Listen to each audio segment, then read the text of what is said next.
All right. Good afternoon for those of you joining on the East Coast, and good morning for those joining west of us.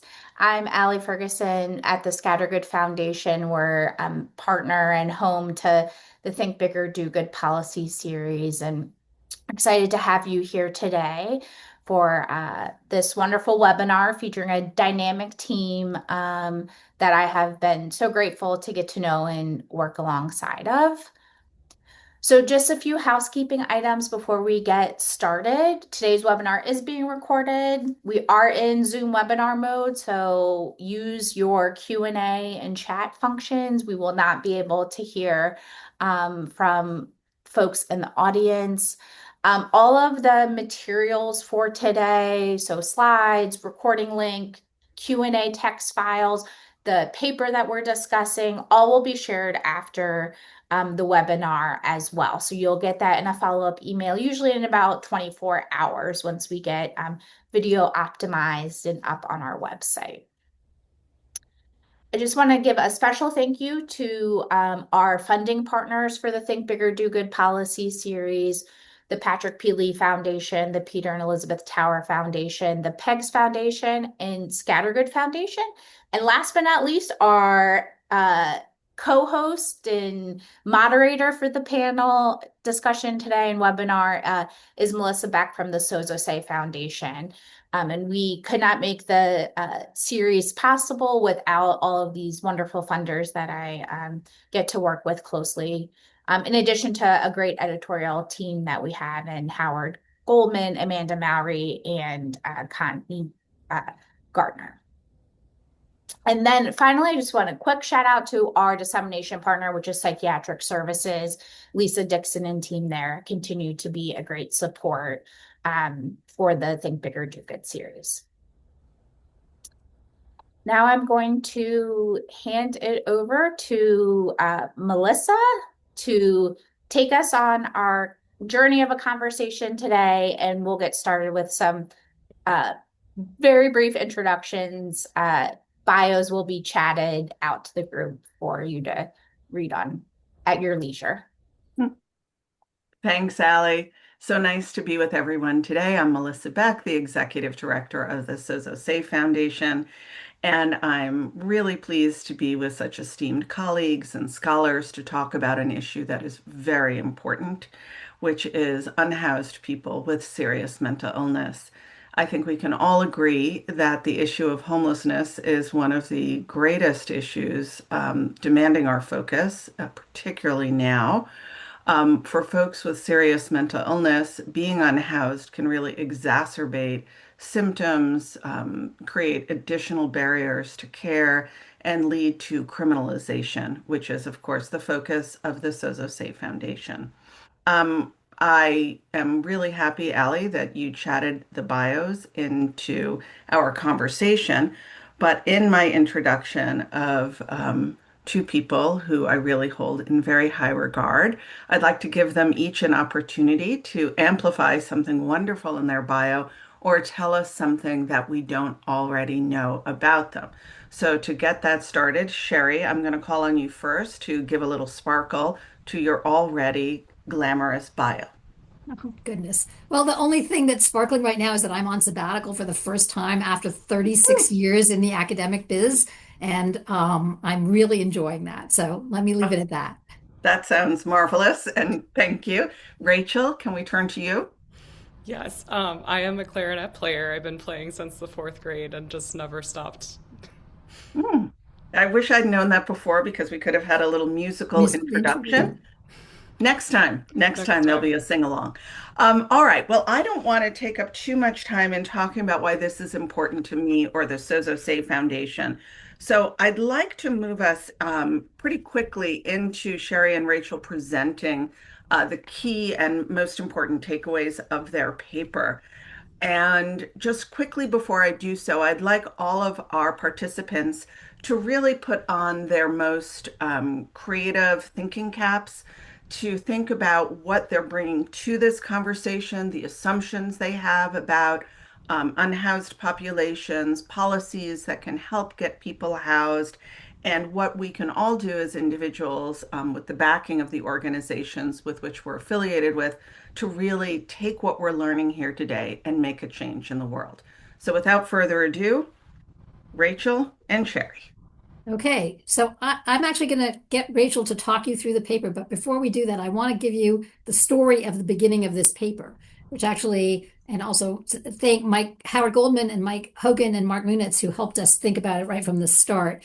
This paper actually has its origin in a couple of small random occurrences. One is that the director of mental health, the Office of Mental Health in New York State, said there are about 2,500 people with serious and persistent mental illness who are chronically unhoused in New York City. She at a meeting that I was at. And sometime after that, Scattergood had a meeting in Philadelphia, and I was talking to folks there about the relatively small number of people with serious and persistent mental illness who are unhoused in Philadelphia. 2,500 people in New York City, that's a pretty small number. It seemed like a pretty small number. And that raises the question of like, if this number is not that big, why haven't we solve this problem already? I mean, this just doesn't seem like such a big problem if there are such a relatively small number of people. So I thought we should see if we can answer the question, how many units would we actually need to be able to make sure that all of these folks are housed? Because this is a terrible situation. And I recruited Rachel to help me with it. And we tried to figure out how to learn to do it. And we settled on this approach called Markov modeling. And now we wrote the paper, and I'm going to get Rachel to talk you through how it actually works. Great.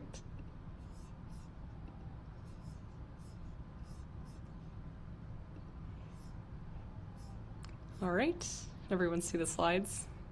All right, I'm going to talk you through the insights behind the Markov model and kind of the key takeaways that we give you here. A Markov model, for those who are less familiar with it, is a simulation model, and it shows how people move between states over time. And the key building blocks of these are transition probabilities. So the probability that one person, the probability that a group would move from one state to another. And starting out, I'll just tell you about our 3 states in the base case model and how we derived kind of the population. So we saw that there were 5.3 million non-elderly adults in New York City in 2022. We multiplied that by a 0.85% rate of serious and persistent mental illness to get the 45,000. But that doesn't really change the conclusion if we assume a bigger or smaller initial count. So walking you through the 3 states we have here. So at the bottom, we have chronic unsheltered homelessness. And this is what Sherry mentioned with the 2,500 people in this state. They are often spending time on the street, and it is kind of a very sticky state. It's difficult to move out from. And so it's a very persistent experience. Then we can see on the right, you have sheltered homelessness. There are about 4,500 people in the state, and we derived this figure from the point in time estimates from the HUD COC, New York City COCs, and that's all publicly available. So if you want to also kind of look at these numbers, you're able to do that. And people experiencing sheltered homelessness spend most of their time in shelters, can maybe cycle onto the street as well, but that's kind of their phenotype. And then we have general housing. This is a really inclusive state. It encompasses people who are living, for example, with SPMI, people who are living with their families in the community, and also people who are in institutions like prisons or hospitals or mortality as well. And so that is just the remainder of people left in this 45,000. And that's kind of what we assume our starting numbers to be. And so that's our baseline distribution. And I'm going to take us to the next slide. There we go. So again, Markov model shows the likelihood of transitioning from one state to another. So we assume that each year, 8.9% of people in general housing transition into sheltered homelessness. And on the other end of that, we assume that each year, 71.4% of people transition from sheltered homelessness to general housing. And this aligns a lot with what we see in the literature. Many people have kind of a short spell of homelessness and then return into the general housing situation. And in the steady state, it's important to note that the number in each state is constant. It's just the composition and the people experiencing the state change.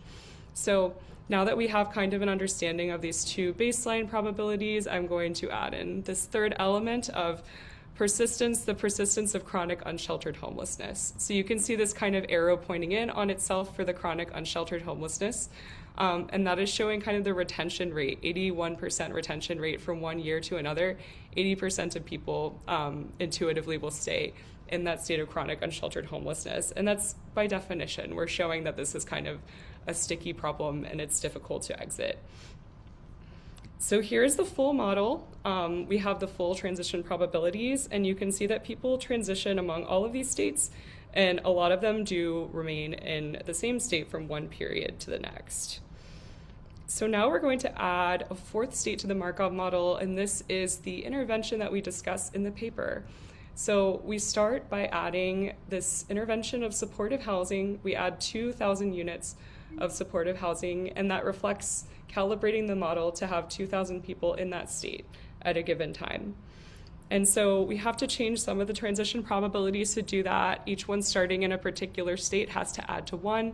So in order to do that, we take the 81% retention rate in chronic unsheltered homelessness and take it down, allowing people, 35.3% of people, to move from chronic unsheltered homelessness into these supportive housing units.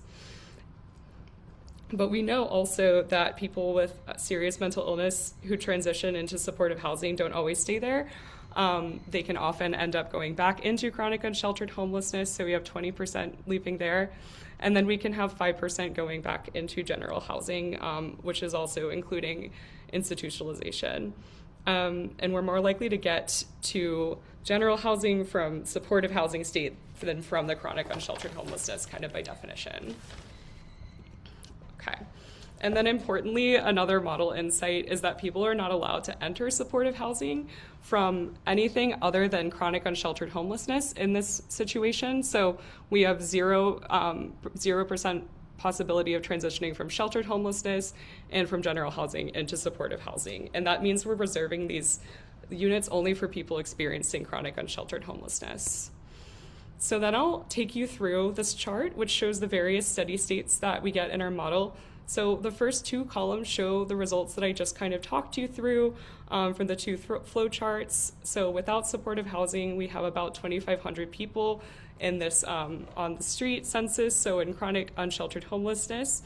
And then column 2 shows us adding those units, those 2,000 units of supportive housing, which results in about 1,000 people being taken off of the street and living in supportive housing instead. So you can see it's not a one-to-one reduction in supportive housing. When you add 2,000 units, you get 1,000 people off of the street rather than 2,000 people off of the street. So that's one of kind of the key models, the key insights from our model.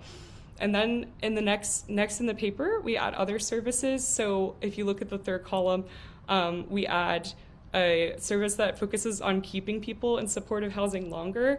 So where I just showed 20% of people moving from supportive housing back into chronic unsheltered homelessness, we're seeing what happens when we increase that or decrease that transition probability and allow more people to stay in supportive housing. So adding kind of social services or health services that supplement their current experience.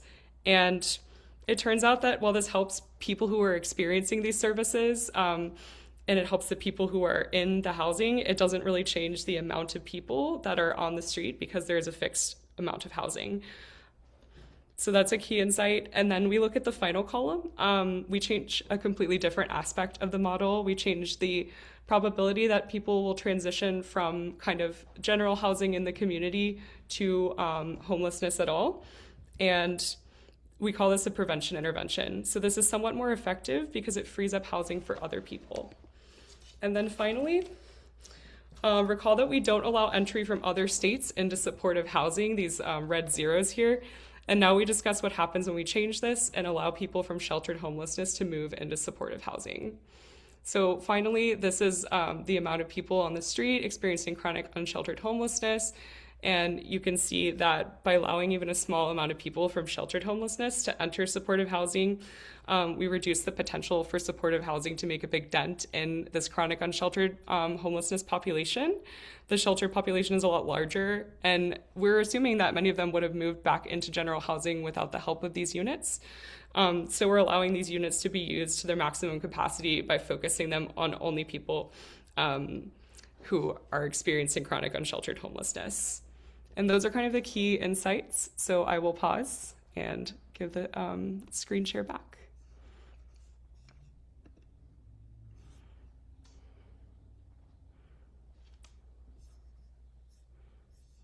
Rachel, thank you for that overview. Sherry, things to add from your neck of the woods? Sure. So I think it's easy to get hung up on all these transition probabilities and numbers. I think the important thing to know about the Markov model is it really is structured around these steady states. So we manipulate the transition probabilities based on a lot of research in the literature and so on to get the number of people in the initial steady state to match the numbers we already know. That's how we get the 2,500 people, right? Then we manipulate the transition probabilities to move 2,000 people into those supportive housing units. But the key thing about the Markov model that really emphasizes is that people are not stuck. Even people who seem like they are persistently, chronically unsheltered homeless people, they're not actually they don't walk around with a big flag on their head saying, I am this person, this is my state forever. Everybody experiences transitions. This group experiences transitions. The group who are in shelters experiences transitions, and even the group who are in general housing experiences transitions. And when you add states to this model, those transitions are going to change. The dynamics are going to change. And so it isn't as easy as finding those 2,500 people that my colleague in OMH had identified and sort of sticking flags on their heads and moving them all into apartments. Some of those people would have left. Some of those people would have had terrible things happen to them. Some of them would have had positive things happen to them. Other people would have entered. And that transition, even though our rates of transition are pretty low, that amount of transition, that amount of flow is enough in our model to generate the result that you need to build essentially 2 units of supportive housing to move 1 person off of the street. And that's under incredibly stringent criteria around targeting. Right. So we are really requiring that the people who get those units are truly people who have been persistently unable to remain in housing. Once we weaken that, you really do get this result that it's very hard to keep up with the demand by just building units. So if you kind of start off with this question that I had, which is like, we've been building units, why are people still on the street? This helps us to get at an answer to that, which is that it isn't those people. It isn't like the particular people. It is that this is a flowing population. There are transitions all the time. Mm-hmm.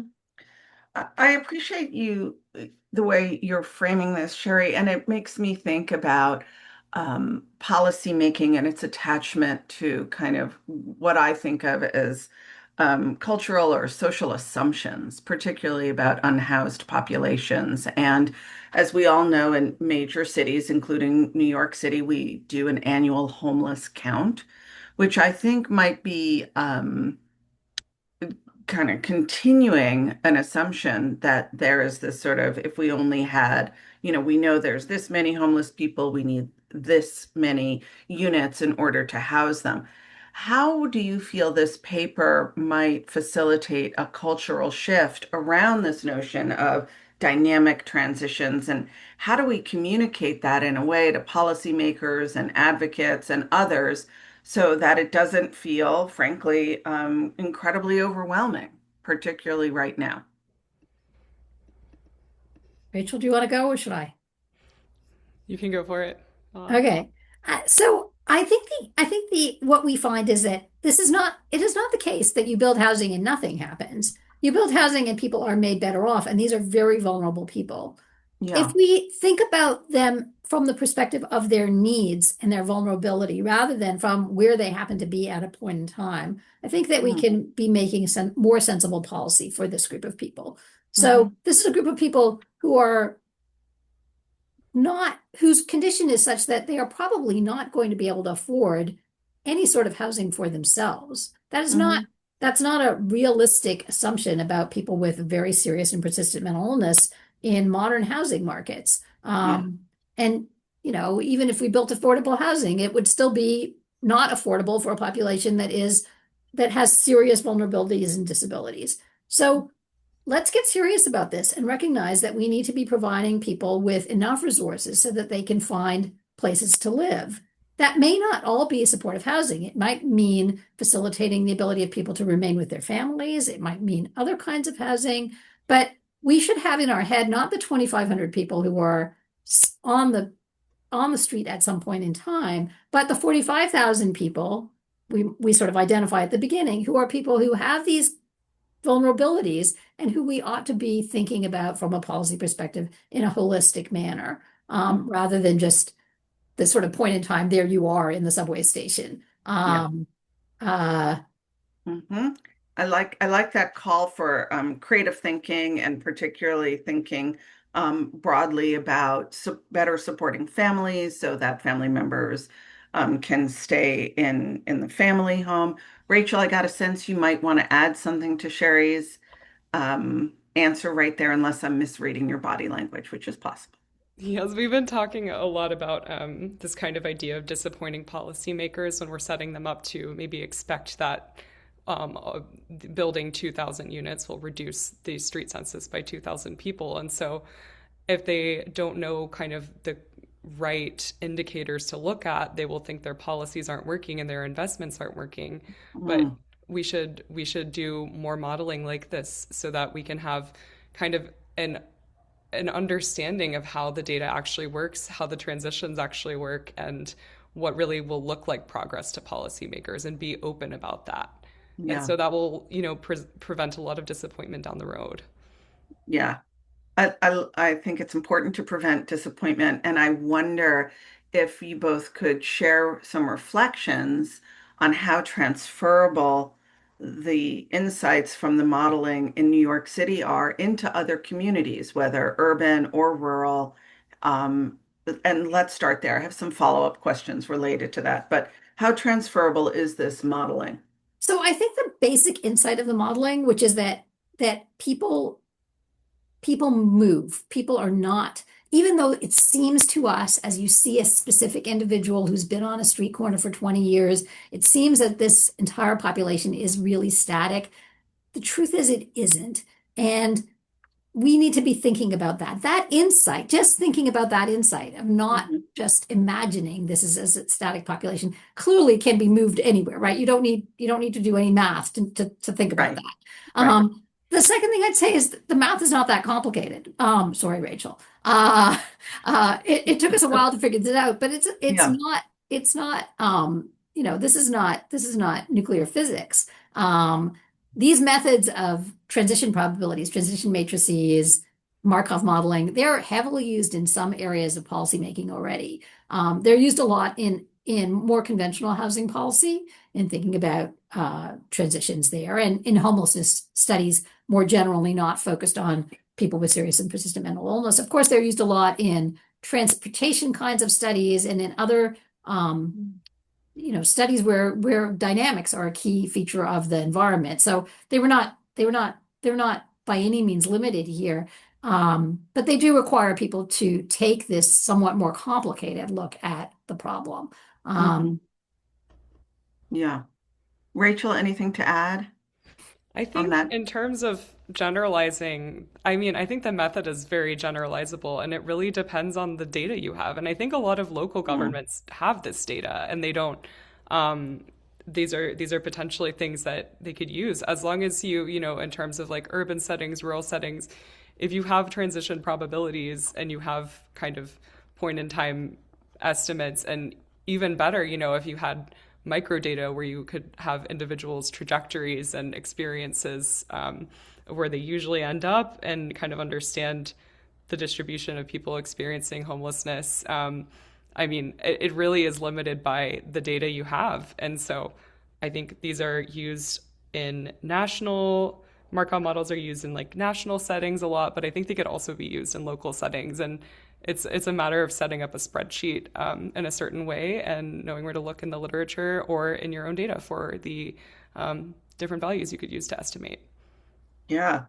I love this. It's easy math, set up a spreadsheet, particularly as someone who's not a great lover of mathematics. I'll put that in the record. But it also strikes me that perhaps, despite the ease of the mathematics and setting up spreadsheets, I would imagine that there may be some gaps, some data gaps or other limitations when using the model, and that might impact its accuracy. And I feel curious as you both think about those limitations, um, what future studies are needed to address them, or how might people in policymaking seats address those limitations? So I think broadly, we spend too much time thinking about a lot of issues around mental illness as point in time, and we don't take a life course approach more generally. So I Mm, think in the field, there's been a little bit more of a push towards a life course approach with all of the attention to first episode treatment, where we're actually thinking about the trajectory into this population. But we ought to be thinking about that entire approach going forward as well. And now that we think about this population aging, there's another dimension of it that we can capture here. And once you start thinking about this from more of a life course perspective, I think you are automatically drawn into this idea of transition because people do not live their lives in single static conditions. And then we have to start adapting to this. When we started writing the paper, we pulled all the studies we could find about supportive housing and housing first and all of these yeah. experiments that have been done. There have not been that many done, right? The number is a little bit limited and relatively fewer of them that really focus on people with serious and persistent mental illness. Mhm. So definitely more to be done there. I would say one of the things that struck me in the model is the potential impact of interventions that help people stay out of this condition in the first place. How do we keep people living off the streets before they wind up on the streets? And that's always really complicated because it's a targeting problem. Which people do we need to help? How do we think about intervening? But um, thinking about the relationship between the amount of money we are providing to people who are disabled as a function of mental illness. So if we think about the SSI population, so this is a population where we have already made a determination that they are not able to earn enough money to live independently. How does the amount of money we're providing them relate to the amount it costs to live in the cities where they are? That's actually not such a complicated question. I mean, we know the answer to it. Unfortunately, it's a terrible answer. So how do we use some, again, thinking through, these people did not just wind up on the street like that. What was the Mhm. process that got them there, and how did it happen? Is I think a useful strategy that could be Mhm. applied in many places. Yeah, that that's very wise, Sherry. Rachel, did you want to add anything to that? Sure, I'll add a bit onto the discussion of interventions. I Mhm. think there are a lot of really great papers talking about interventions such as assertive community treatment and other, you know, interventions that are helpful in preventing homelessness or increasing retention in supportive housing units. But a lot of them report like odds ratios and things that are a little bit difficult to interpret when you're trying to plug it into a model and Mhm. use it. So I think like the data is there, it's just not always in a usable format for simulation Mm. modeling. So I think one thing that academics could do especially is having these figures that are a little bit more interpretable for people to use in real life because they've already done the work. Yeah.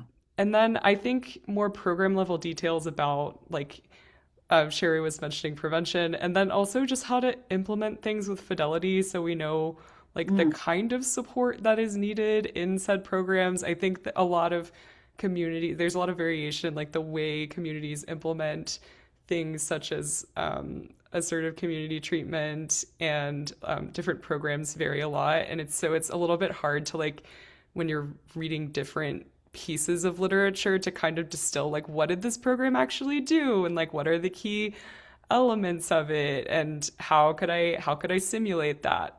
Yeah. So yeah, a little bit more granularity there I think too would be helpful.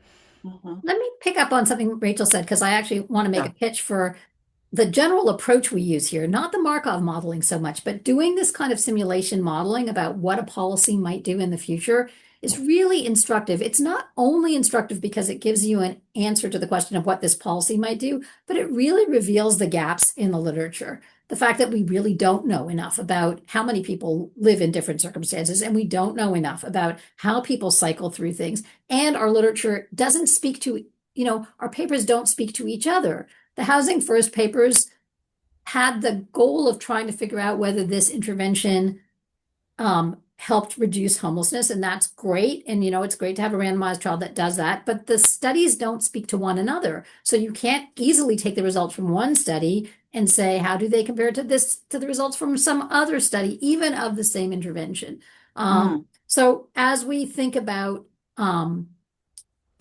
doing policy related studies in the area of serious mental illness, we should be thinking about them in terms of how they will serve as inputs into policy simulation in the future. How can we use them to ask the what if question, not what was, but what if? What if we did this? All of our research generally asks, what happened when we did something, but what we actually want to know the answer to is what would happen if we did something? And how do we make sure that our research translates into that useful kind of information? Right. That's really both answers quite inspiring and thought-provoking in part because the what if city, rural community, locality use this modeling, determined, as you suggest, that supportive housing alone is not enough. And so they built adequate supportive housing with the services necessary to enable people to thrive. I feel curious if we could go in a little bit more to what those services might be to lead to optimal living and thriving and retention in the supportive housing that we would create thanks to our modeling. So I think in the literature, what we've mostly seen, Rachel, correct me if I'm wrong, is really ACT type models. Mhm. So, sort of very intensive case management models that give people services. But that's not the only kind of model that there might be. I think the key thing that's really tricky is you want to provide interventions that reduce the probability that people wind up back on the street, but don't reduce the probability that they go back and live with their families, for example. Right? We Mm. don't want to. We want to make sure that we are sort of operating exactly targeting the outcomes we don't like. That's not so easy. Yeah. One of the things I think that happens in the policy world around this is that people attribute the fact that so even now we're watching it happen. People attribute the fact that we've built supportive housing and there are still people on the street to fraud or misbehavior or cheating or whatever in the system. I think Hmm. one of the other outcomes of our model is none of those things are necessary to get the result that we have. We don't have any of those things happening in our model. We don't Hmm. allow people to cheat. We actually don't permit them to go from certain states to other states, and we still wind up with this result. So, Yeah. I think that's another dimension of this that dynamics will do these things even without anybody behaving badly. And we Hmm. should not be ascribing a sort of immoral behavior when it's just a Mm. consequence of the way people cycle through life. Yeah. Yeah. I think that's really an important observation and makes me think that we haven't really touched on the current state of affairs in our nation right now and some serious headwinds that communities might be facing as they try to use modeling in order to shelter chronically unhoused, people with serious mental illness.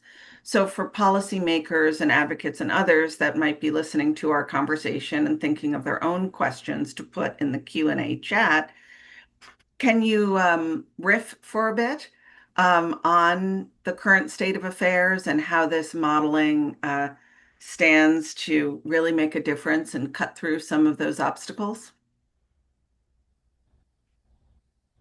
Shall I do this, Rachel? All right. Oh, I could, yeah. I think there are sort of two sides to this. I think that one side is that people who don't like providing more services and resources to people with serious vulnerabilities seize on the fact that things haven't gone magically to perfect as evidence that the programs don't work at all.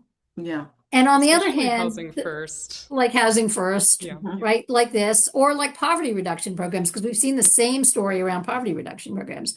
And on the other hand, those of us who care a lot about these populations and do think we should have programs, we get ourselves in a bit of a fix because we also look at this and say, look, all these people are still on the street. We haven't done what we needed to do.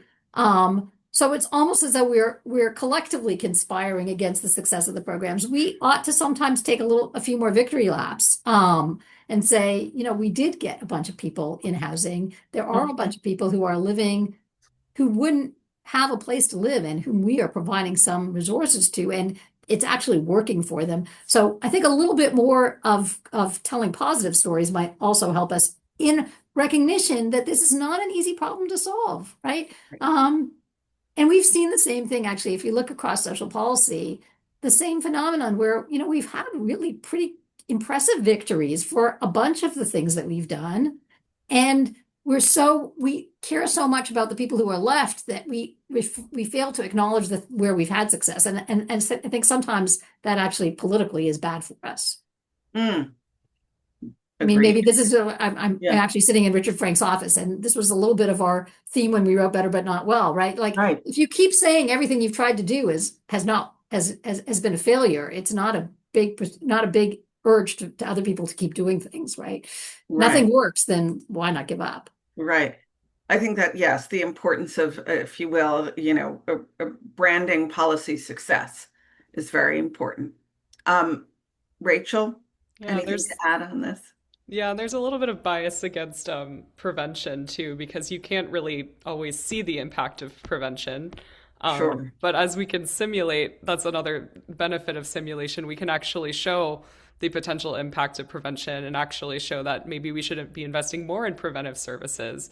For example, like not to, I don't know what the best preventive services are, but like one example is like services to prevent eviction, like legal services and financial assistance, like things of that nature. So yeah, I think we're kind of like biased to not notice prevention, and one of our responsibilities, I think, as researchers, is to highlight the impact of it, and that could be one of our victory laps. Mm-hmm. Yeah, love the notion of victory laps. And I think, can you tell us, in thinking of the tool of modeling and victory laps, has modeling been used in a community for another social issue successfully? So the community used this modeling and were able to solve for X. Can you give everyone an example of a success story, a victory lap in real time?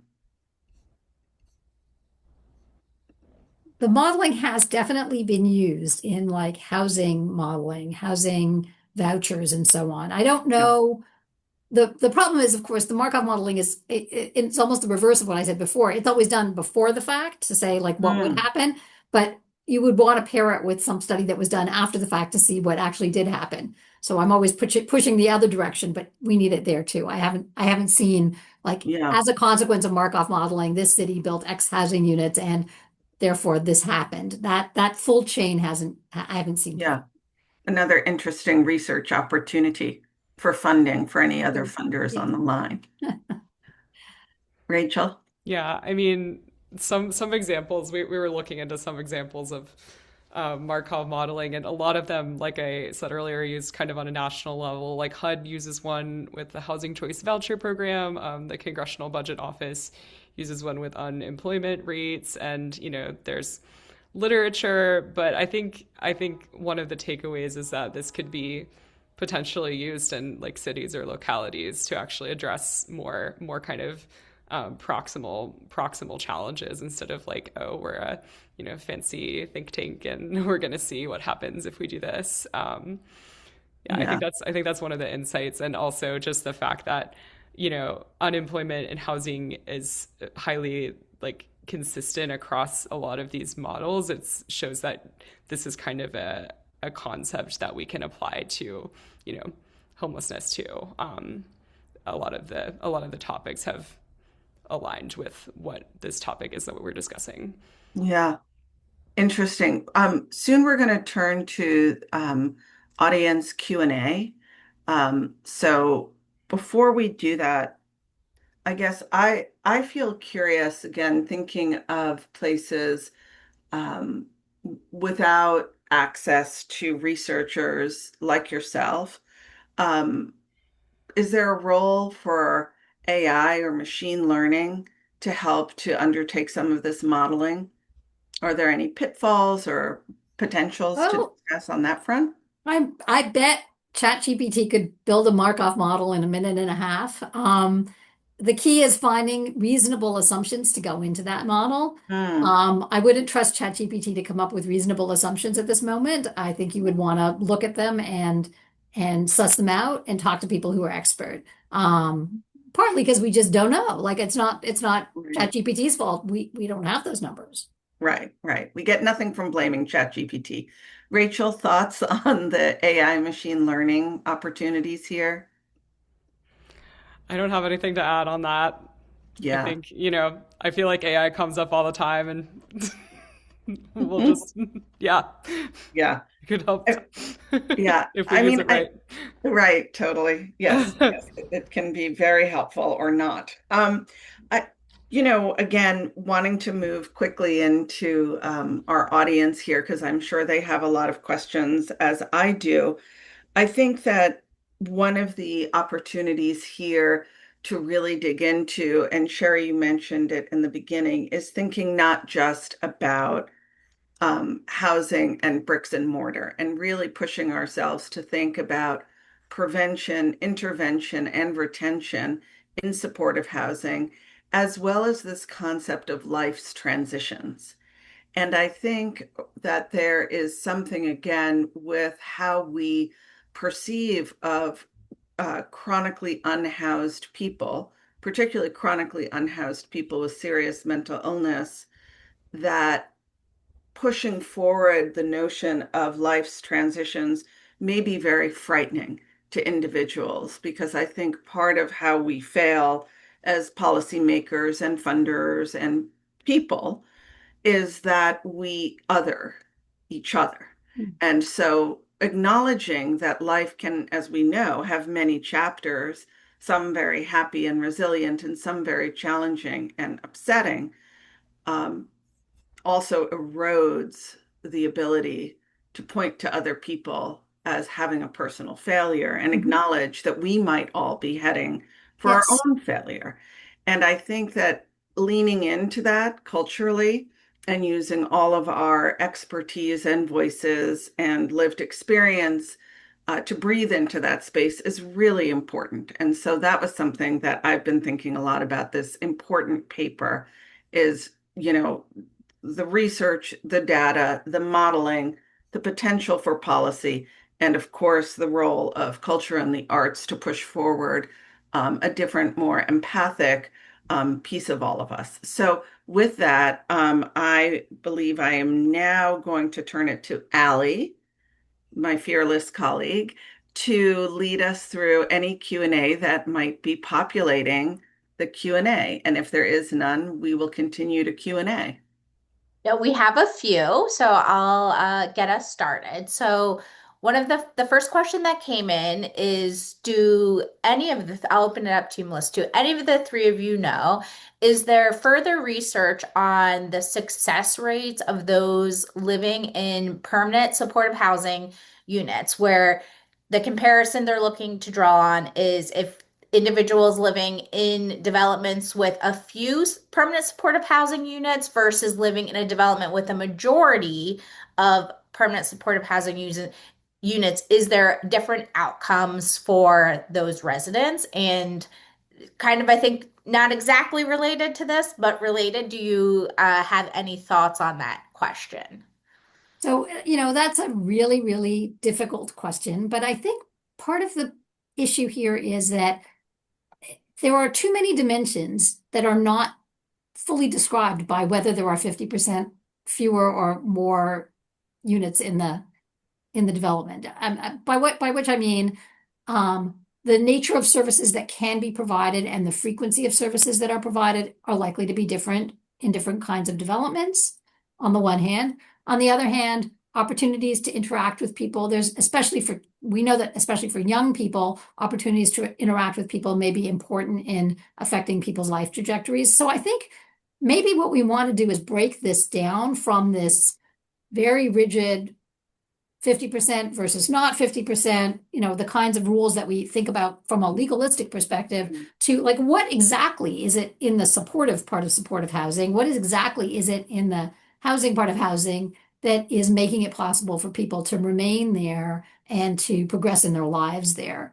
And again, thinking about this trajectory question, what would cause you to stay here or to leave here? And I think one of the challenges also is like, who are the people who are in the other units, right? So one of the reasons we don't like the idea of having 50% or more people with serious mental illness living in a building, one of the reasons is that we worry that in that circumstance, there won't be enough people to advocate for proper maintenance and well functioning services. We do know that we've done some other work where we were able to show that buildings that are filled that have very large proportions of people with serious mental illness in them are horrible buildings. They're buildings where landlords don't take much care of the building. And one can easily imagine all of the dynamics that go into that. But if that's the problem, that's a little like, is the best way to solve that 50% of, a 50% rule or something else? And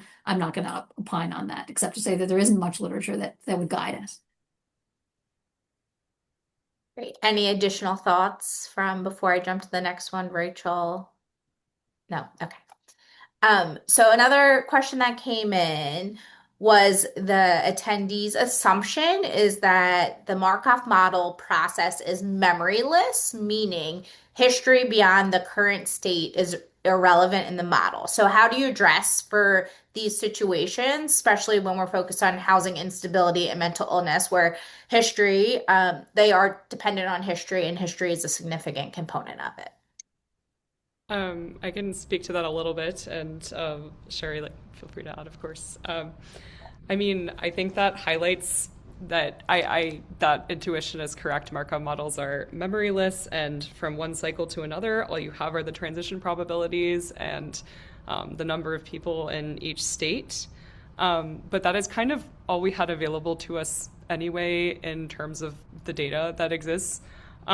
So I think this is maybe a inspiration to point attention to the data gaps that we have and like what are people's actual trajectories within experiencing homelessness, especially now that we're seeing like all these housing prices increase and we're seeing like a lot more people.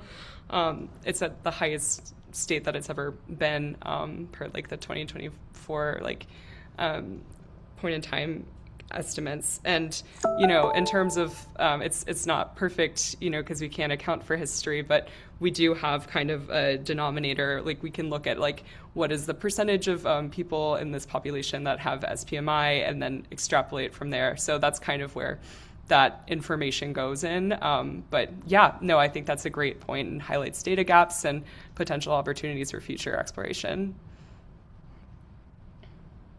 Great. And then connected to that, so Howard Goldman sent in the question, who is to clarify for everyone, is the editor, so is very intimately involved with this paper and has seen it several times before today.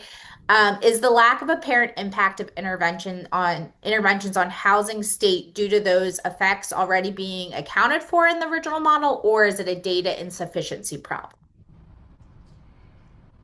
I think the question is about whether interventions that increase retention in supportive housing, why they don't have more of an impact on the number of people in supportive housing. I'm not sure that's what Howard means, but I think that's what he means.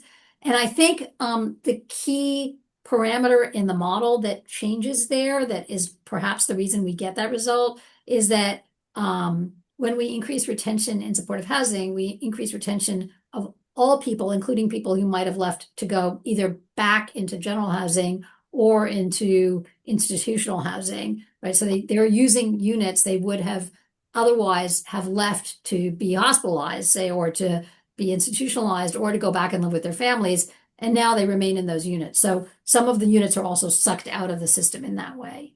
But I'm not sure that was exactly Howard's question. And I can add, I think it's also a data insufficiency problem. It would be nice to have more ready-made transition probabilities and information on what exact interventions are implemented to associate with those, so we can make a more accurate model. But then there is this tension that Sherry pointed out that even if there were a higher effect, we had a higher transition probability, it doesn't really change the fact that there's a limited supply of housing, and there's only so many people who can be moved off of the street if everyone's living in one unit. So it matters, and also the conclusions are still kind of consistent either way. But there's definitely data insufficiency, and would love to see more papers reporting interpretable information. Great, thank you. And it looks like we got the thumbs up that is what he meant, and his question has been answered. So thank you both. Excellent. I'll also note too that we did have an example of impact submitted by Howard, which is that Markov models have been used in bed needs analyses to predict the shift for patients from public mental health hospital acute beds supported only by state funds to specialized psychiatric units in general hospitals funded by Medicaid. So there's just an example that I think is relevant to a lot of our audience here today. And I'm happy to share that example of impact and a few other demonstrations and items that are coming in as in the follow-up that people are sharing post meeting, but aren't specifically questions. See, who thought that all of these people could get through this much math? Look at that, Rachel. There's hope for all of us, really, is a key takeaway. Allie, are there any additional questions to address through Q&A? It does not appear to be at this moment. Right. So if anyone's typing, hit enter and submit it, and we'll get it answered here in the last few minutes, and then we can wrap up. Great. And as people are typing, I'd like to kind of move towards wrap up by asking our wonderful authors, what if there's one thing you want folks to leave this webinar with, what is it? What is your headline from this discussion? Rachel, do you want to start? I might change my answer. I'm gonna start with the power of no, I'm actually not gonna change my answer. I'm gonna start with the power of simulation modeling and how it can be applied to multiple contexts, and how it is possible to learn and possible to use, and will decrease misunderstandings with policymakers, and I think help make the world a better place. Excellent. That's a beautiful way to end.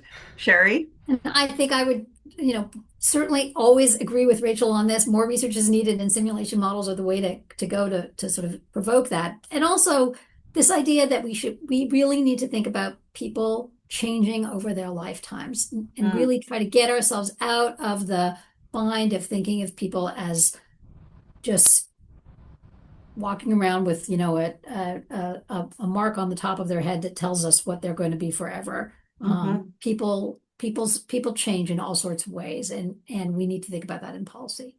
Hmm. Appreciate that as well. And I think that that is also extremely hopeful and optimistic because change can really be a positive for so many people. And it's up to all of us to bring that type of change that we wish to see in the world. Um, uh, my final thought on key takeaways from this discussion is adding a +1 to what both of our authors have said, but it is also to recognize with a lot of gratitude the work of Think Bigger, Do Good, because the purpose of this series is really to provide folks with a wonderful, very gratifying, bite-sized piece of actionable policy work that you can bring forward. And Allie, I want to thank you in particular for your amazing leadership, for organizing this webinar, and for all you do for the series, because it wouldn't be nothing without you. So thank you so much. That's an important end. And thanks to everyone who joined us today. And Allie, I think you have now some closing remarks. Yes. And again, if we'd known Rachel was clarinet player, this is when we would strike up the band, but we Oh don't have boy. any music. So Allie, bring it on home. Thank you, Melissa. And it's a pleasure to get to support Think Bigger, Do Good, and a highlight of my career for sure. So, just as a reminder, as we're closing here today, you will get an email with all of this great content. So, the paper, the link to the recording, um, the commentary that was in the Q&A. We will also ask, there is a brief evaluation survey, 5 quick questions. This is our 10th Think Bigger, Do Good series. We have a few more that are queuing up for late spring. So your feedback is always welcomed. We're, always iterating on this process and excited to bring different and engaging experiences. So please complete that. For us as well.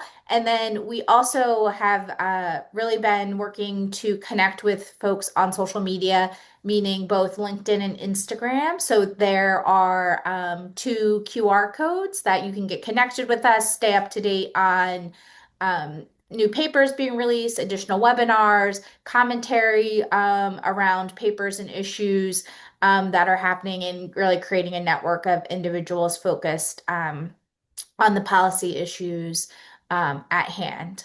So that is it for today. And just I want to thank again Rachel Smith, Sherry Glied, and Melissa Beck for a wonderful webinar and conversation that has been truly inspiring. And I appreciate all the nuances that came out of this discussion supporting the paper and recommendations.